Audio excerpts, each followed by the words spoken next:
Selamat malam Indonesia. Anda menyaksikan seputar Bali terkini pukul 22.30 WITA.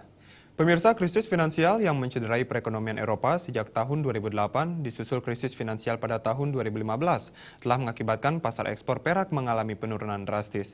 Akibat turunnya permintaan aksesoris perak ke benua Eropa, sebagian besar perajin dan pedagang perak hanya bisa mengandalkan pangsa pasar lokal. Krisis finansial yang melanda Eropa, rata-rata perajin perak di Celuk Sukawati tidak sepi permintaan dari eksportir. Dalam setahun rata-rata permintaan ekspor aksesoris perak mencapai 12 kali, sementara harga yang dipatok telah sesuai kesepakatan antar pedagang. Salah satu pedagang perak, Made, menuturkan dampak krisis finansial yang menciderai perekonomian Eropa diakuinya telah dirasakan seluruh perajin dan pedagang perak.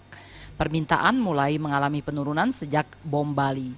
Permintaan kembali menurun akibat dampak krisis Eropa pada tahun 2008 dan krisis Amerika Serikat beberapa tahun lalu, disusul krisis finansial yang dirasakannya sejak awal tahun 2015.